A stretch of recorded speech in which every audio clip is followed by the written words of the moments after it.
Grab your favorite drink, whether it's a coffee, cocktail, or tea, and get ready. It's Ladies' Night on Lady Overlander Radio.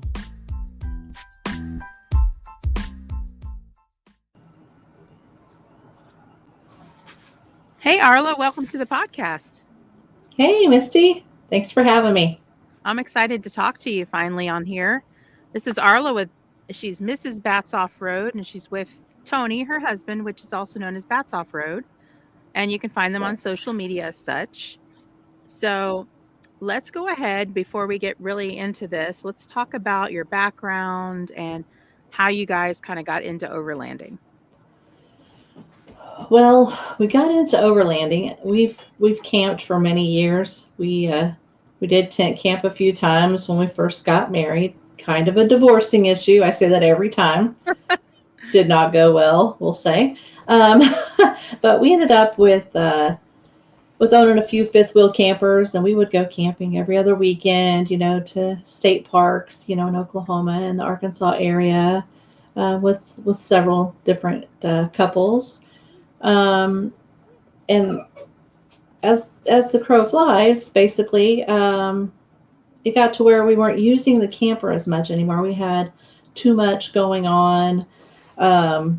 COVID hit, so then it was just sitting in the yard, the backyard, and we decided, when we got my Jeep, we got it 3 years ago this month.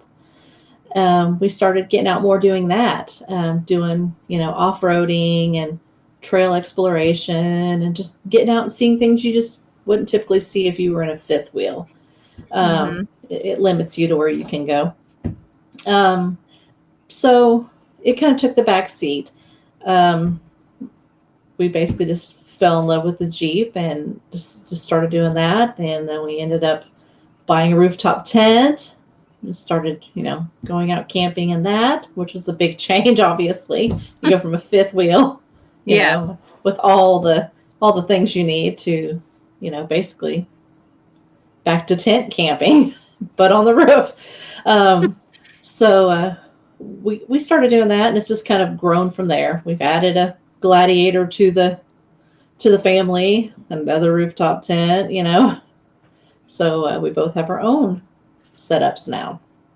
very nice. So we started out RVing full time after we retired from the military, and then we transitioned over into overlanding.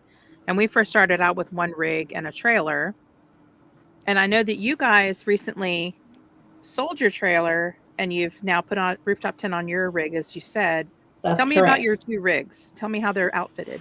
Okay, so I have a 2018 JKU, and I'm running a 3.5-inch lift, 35s on it. You're pretty basic, setup as far as a Jeep goes. I would love to have 37s someday when I grow up. I've been told all the cool kids have 37s, but I know I want to be one of those cool kids, but I need an axle swap to do that. So it only takes time and money.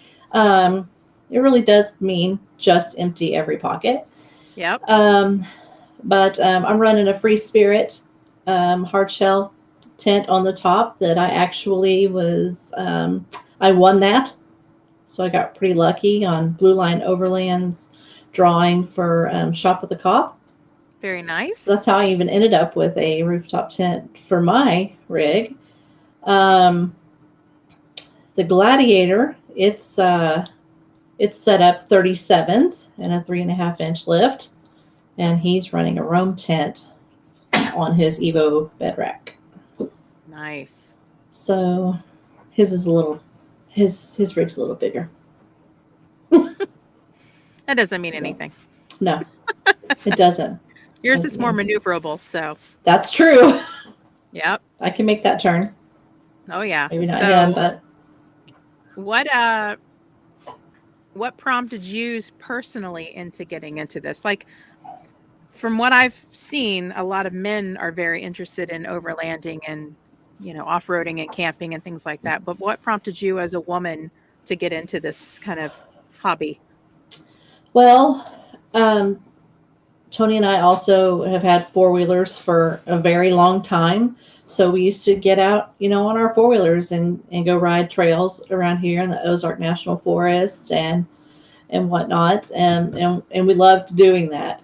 Hmm. So that was something that we did for many, many years. So when we did get the Jeep, we thought we would just, hey, it's a little more comfortable and AC. So we could get that. Oh AC's a yeah, plus, heat's a plus, keeping you out of the elements a plus. So we just started taking it out, and I wanted a Jeep since I was in high school, and finally I was like, you know what, I'm gonna buy one, just gonna do it, and I don't regret it. I can't see myself driving anything else ever yeah, besides a Jeep. That's just how much I love it.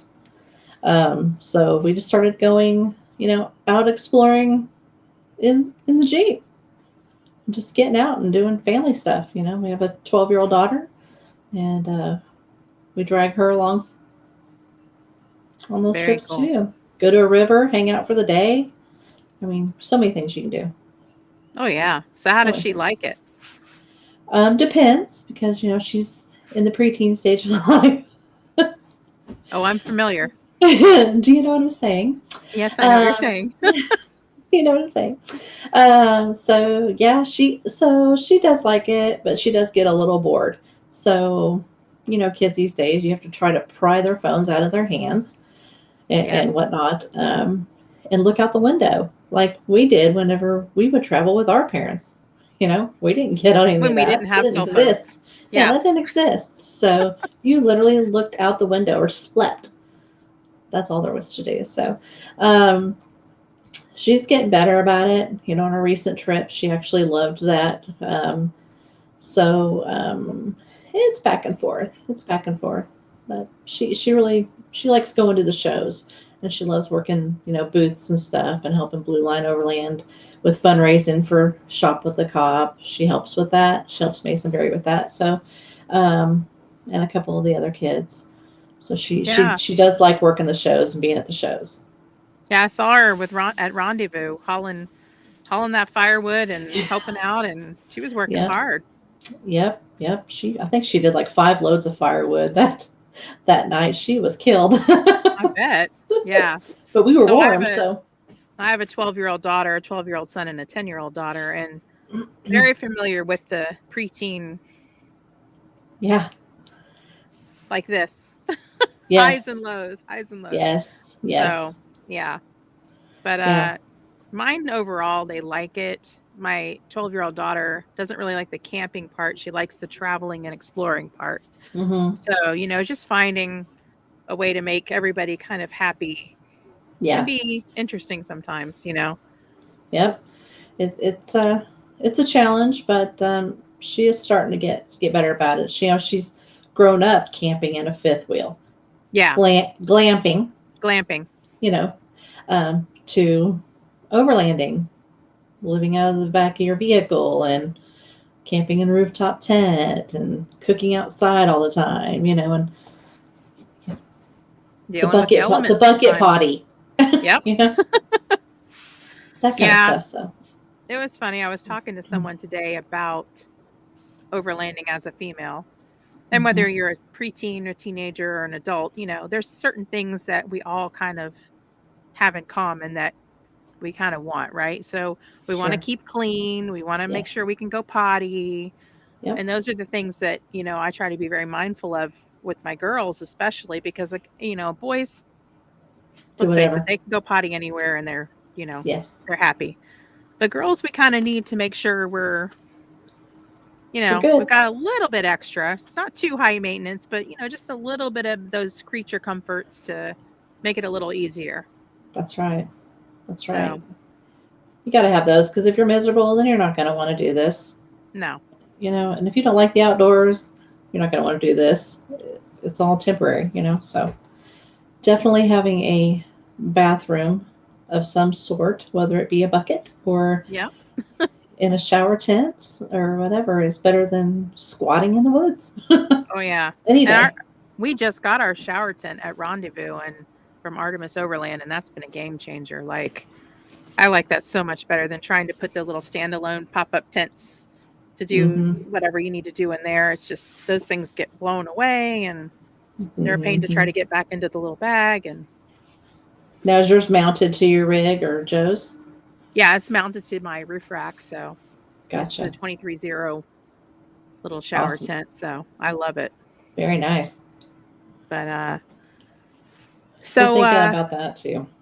oh, I would recommend it at least on one of your rigs. Yeah, It's we just have one nice of to the have. OBS bigger. It's a bigger like shower tent, um, and it works fine, except for when the wind's blowing and you're trying to shower or go to the And it's bathroom, all and the blowing walls are on you. trying to. It's not built to have them out all the way. I don't know, so they come in. So that's a little annoying, but again, still better than going in the woods. Oh yeah.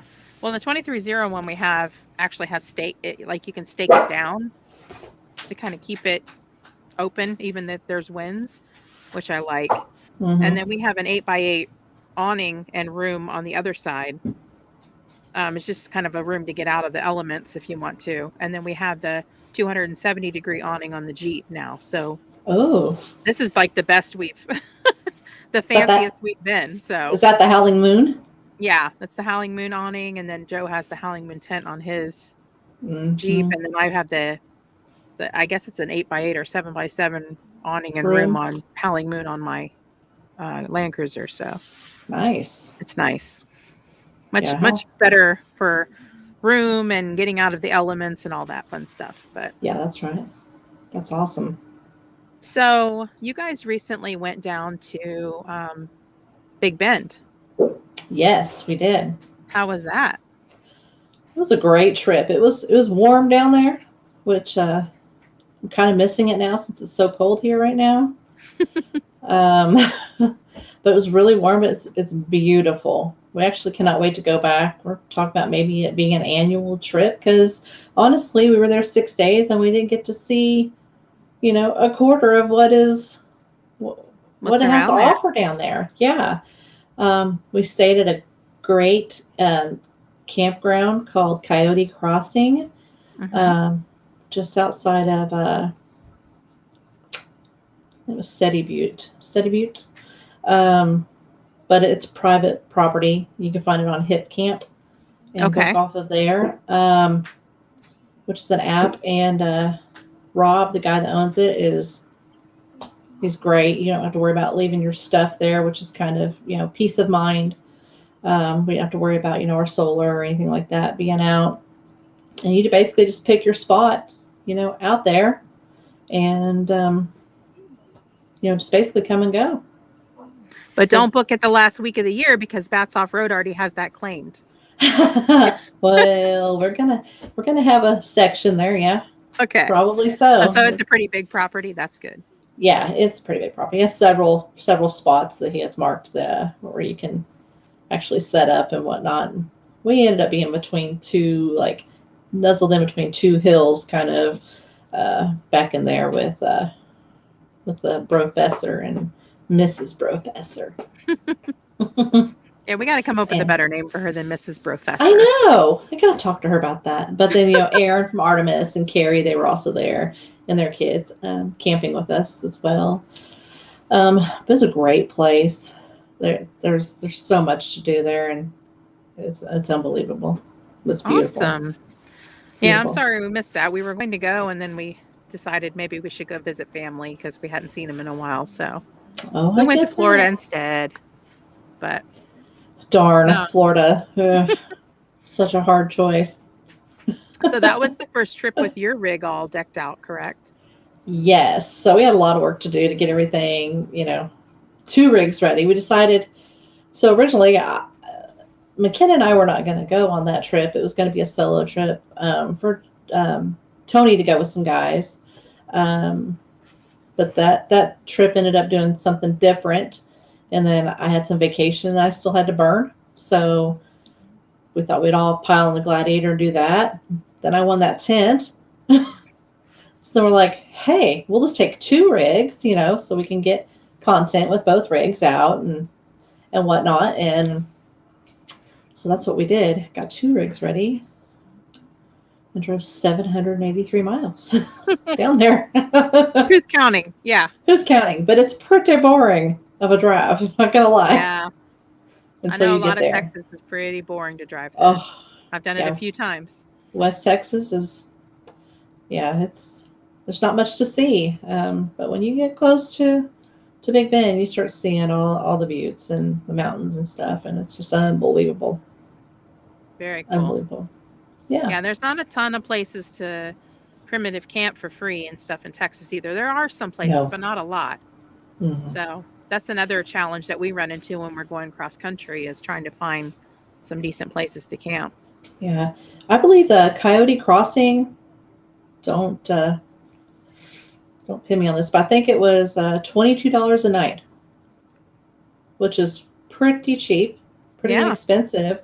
Um, he did have a potty facility. He's working on other stuff currently, but yeah, pretty inexpensive, honestly. Well, it's going to be coming out in by the time this airs, it'll be out, but we're going to do a YouTube series on primitive camping in Florida Ooh. for free. But one of the places that we're camping currently that's not free, but it's very inexpensive is called the Swanee River Music Park. Uh-huh. And they have different concerts here at times, like outdoor concerts, and they have everything from full hookup, 50 amp, all the way to like just water and electric to primitive, like we're doing just in the middle of a field, primitive camping. But they have Oh. shower houses and all this other stuff. So Oh, it's nice. pretty nice. And there Yeah. is literally, we're on 80 acres right now, and there is no one around us. Really. See, that is No nice. one. Yeah. That is So nice. it's definitely a place we'll be coming back to. Now, where is that at? That's in Live Oak, Florida. Live Oak. Yep. Yeah, I'll be So excited to watch that yeah. for But sure. we visited a few other. So the big thing here is the wildlife management Hmm. areas and the water management districts. Hmm. There's several districts throughout Florida, and they all have their own primitive campgrounds and their own little like areas that are kind of separated, and you can go there. You have to go on an online reservation system, but it's free to camp. Right. So we really like that Yeah, that's cool. because it's hard to get camping in Florida in the winter. It really is. Oh, I can only imagine. Yeah. I can only So imagine. My in-laws are in Florida for the next month, but they're in their bus, though. They have one of those big RVs. I think they're in Fort Myers okay. down there. Yeah, we went down to that area to Across. see Joe's dad and Yeah. visited. That's a pretty cool area. It's nice and it's starting to really grow, but it's still not like Miami. It's not crazy Right. like South Florida yet. The big joke But is every time they go, I'm like, you forgot me. You forgot yeah, me. I can go and I can sleep in my rooftop tent on my car. I'm good. Take Yeah, me with just you. tell me you're going. Yeah. So, anywho, So, what is one thing you would tell other women that might be interested in getting into this kind of hobby, overlanding, off-roading, car camping, whatever you want to call it? What would you tell other women that might be interested in getting into this? I would tell them to, step outside your comfort zone.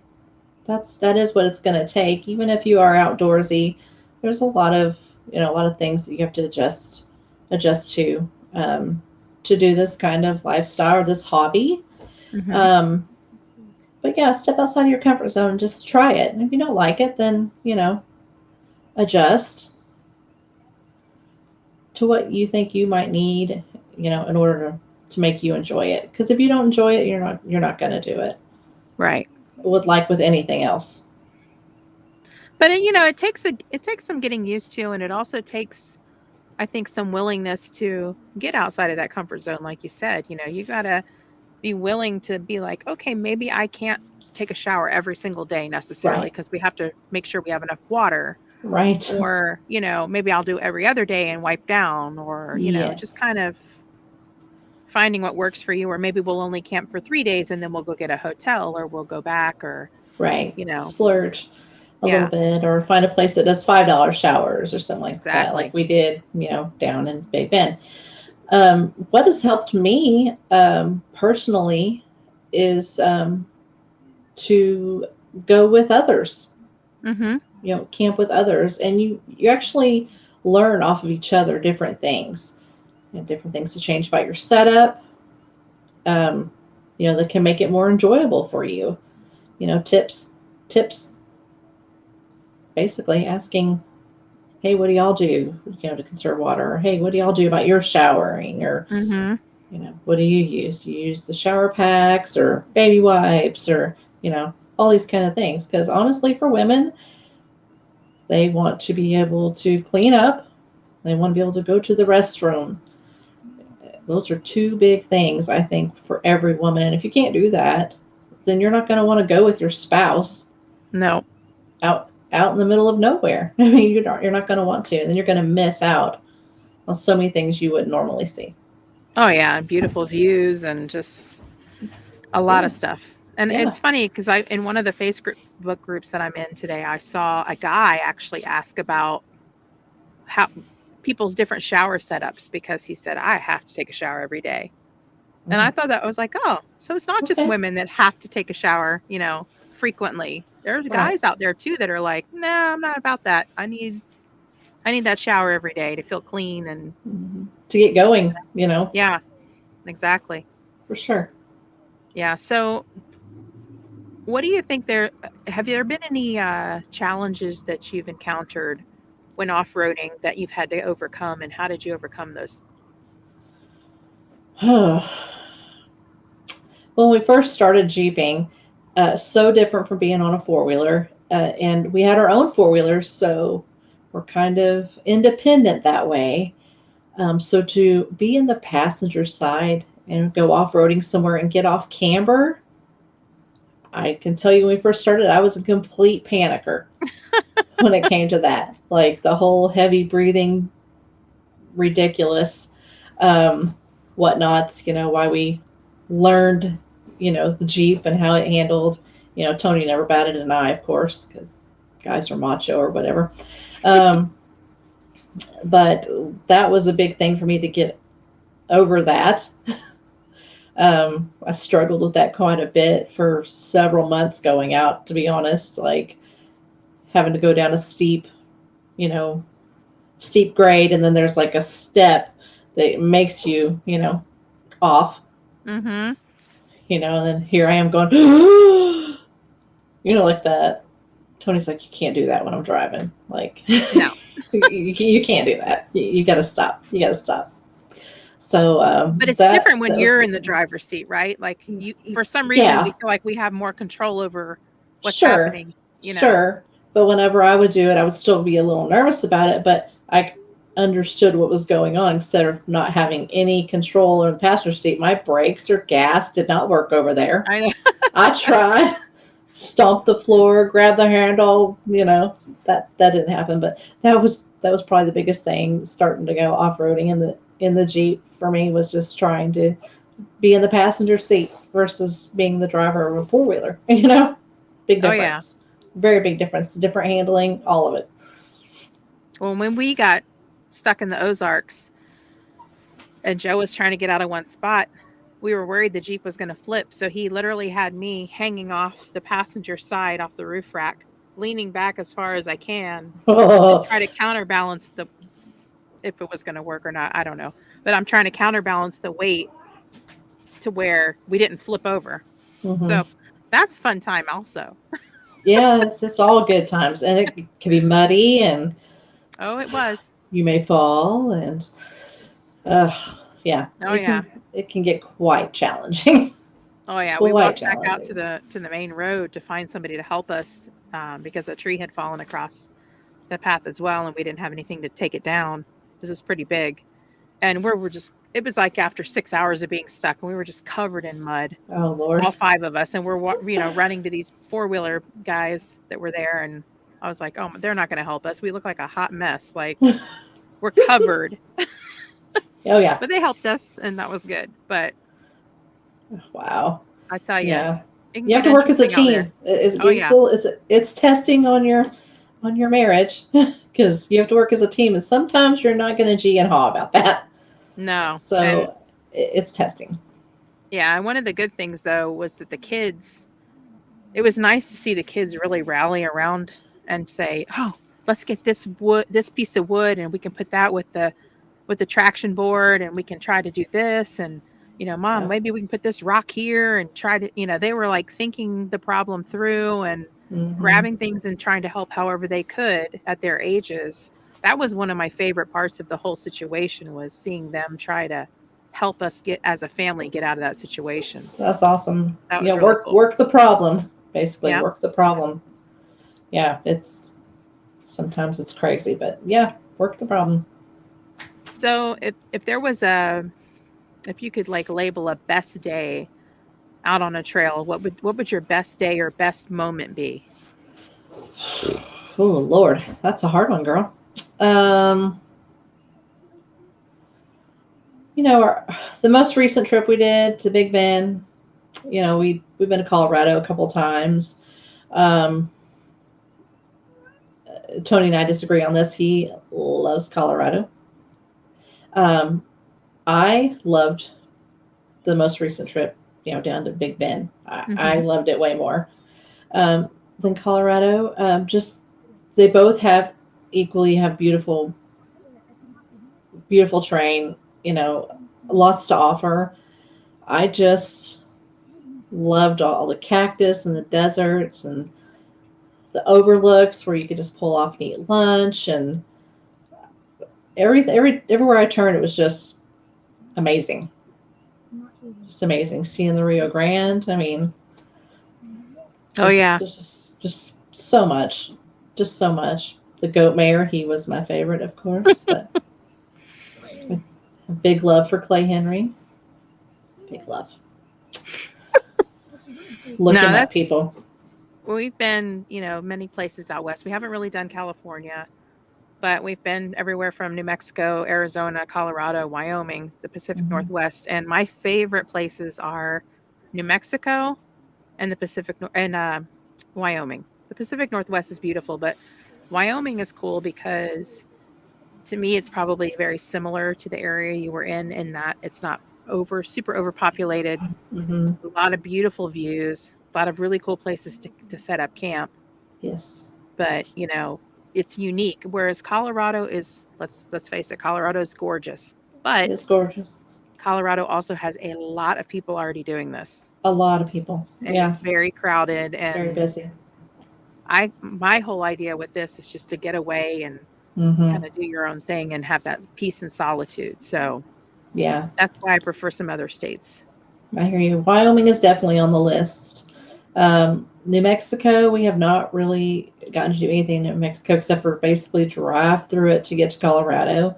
Hmm. Um, we have talked about going, down there by Red River or whatnot.